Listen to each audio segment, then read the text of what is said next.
Revision.co.uk is a great study planner tool to make yourself a revision timetable, something you really all should have. So what you need to start is by going to getrevising.co.uk, clicking the join button, and you can make yourself an account. It's really simple. Make sure you use your British School Manila address, and then when you teach your level of study, if you're an IB student, you can pick your subjects here. If you don't see it, then you can just make one here. What I would say as well is if you're doing ab initio, just pick Spanish. If you're doing studies, just pick maths. Okay, if you're an IGCSE student, exactly the same idea.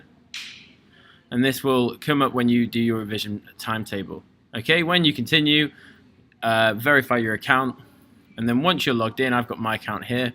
Click on the study planner and get started. What you'll see now is all your subjects, okay? Don't worry about your exam board. Don't really worry about your target grade. Put your school in and then save and continue. Okay, here is where you can prioritize subjects over others. So say you need more chemistry. What I would beware is, is that like if you keep adding and prioritizing things, the other subjects only go down and you get to a point where you're actually not studying anything. If you mess around with this too much, just click reset. And for your mocks, it's probably a good idea just to have everything equal. Okay, here's where you now can make sure you put where your school class is in, because obviously you're not going to have study periods during that time. So one thing to look forward to as well is that make sure you put PM, not AM. I've done that a few times. So now you've done one of your classes. There's also other times if you've got any other responsibilities. So for example, looking at studying, I don't want to study before 6 in the morning. And be really responsible at this. You guys know you should be getting a lot of sleep. So make sure you don't put this any later than 10 p.m. I'm going to say 9. Gives you an hour to get to bed at 10. Okay, if you've got any other stuff, well, you can put things like your ASAs here. Okay, so my ASA is not 2:30 a.m. to 3:30. You can also put, let's say you've got, and what I would also suggest is, give yourself some time to actually, be a kid. So let's say from Saturday morning from 11 a.m. till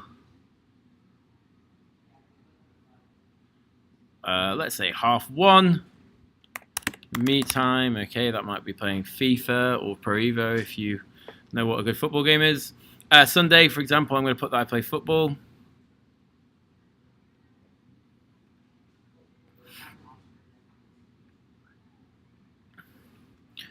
And what this will do is make sure that you don't have study periods during that time, okay? Moving on. You need to add exams. The way this works, it will only give you study periods if you have an exam or a deadline to come up to. So what's a really good thing is, let's think your mocks, okay? You've got to do this individually per subject. Sounds like it takes a lot of time, but it's worth it, trust me. So your mocks start on Thursday, the 10th of January. Okay, you actually have a mock timetable, so you put your actual mocks in. And when we're looking at here, realistically, I would say you need to be looking at about 60 hours, okay? It actually gives you a little guideline here. So GCSE, you might want to do a bit less because you've obviously got more subjects. But IB kids, put it at 60 hours. You've got enough time. Really importantly is make sure you add a colour individually for each subject, because otherwise they all look the same on your timetable. Okay, and you're going to do this for each exam.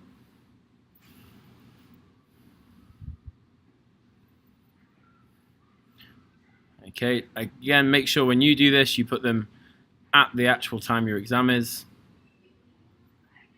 I'm just going to imagine we have a day where we have all our exams in one day. How fun would that be? And I'm adding different colours each time. You can see in the background what it will look like when you've got lots of different colours.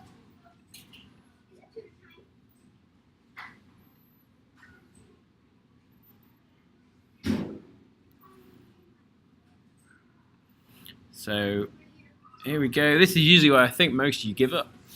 It does take a while, but you've only been watching this video for 5 minutes now, and I'm pretty much finished.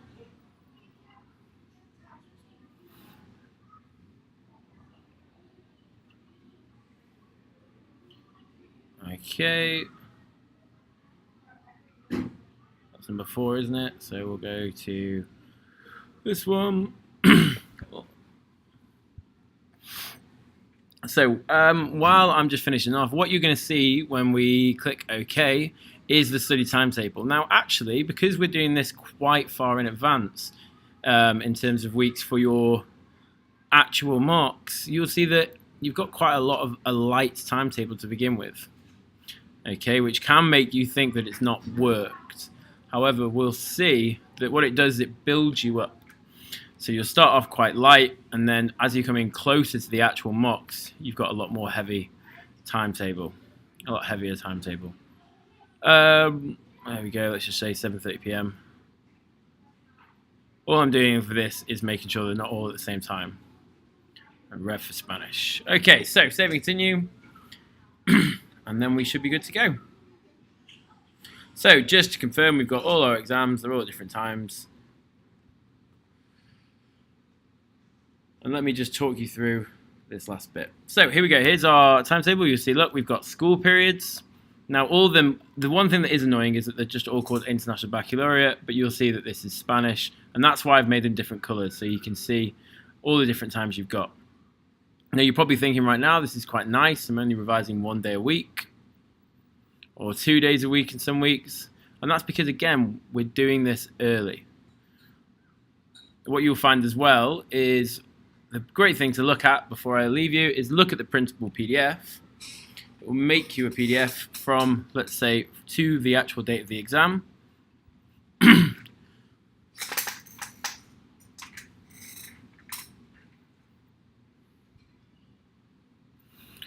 So just let's give it time.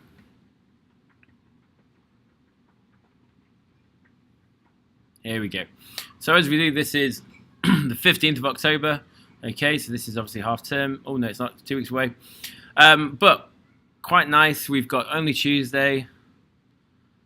We've got Monday and Saturday. So at the start, it's picking a few days. But as we go closer to the exam, these study periods start to ramp up, okay? And that's a good idea. We're building up our study. So around about here, I know you've still got things like assessments. You've still got time to do your homework and other stuff. But what we're doing is we're building in that kind of culture of revising, okay? And you can change this up as you like. And then as we get closer and closer to the exam, well, look, we're revising every day. So you're coming home from school and you're getting on with stuff. And if you do this, if you follow this, you make sure that you've got 60 hours in each subject, you are going to give yourself the best chance of achieving in your mock exams. And we can then redo this. So this is where the actual exams are. We can redo this after your mocks, and you're giving yourself the best chance of succeeding. One other thing before I go is, obviously, if you're not in school here, you can actually change those hours. You can have a look. If we go back to we can add a new holiday, and we can say when our when our Christmas holiday is. And if you plan to carry on studying, which you should through the holiday, it will give you study dates there. And what that will do actually is alleviate the pressure at the end, because remember, we're aiming to study for 60 hours for each of these exams. So right, this is 8 minutes long. It's taken me to do that. So all of you that have told me so far it takes too long, clearly you're lying. So if you've got any questions, just come and see me in my room and I will happily walk you through this. Please all have a go.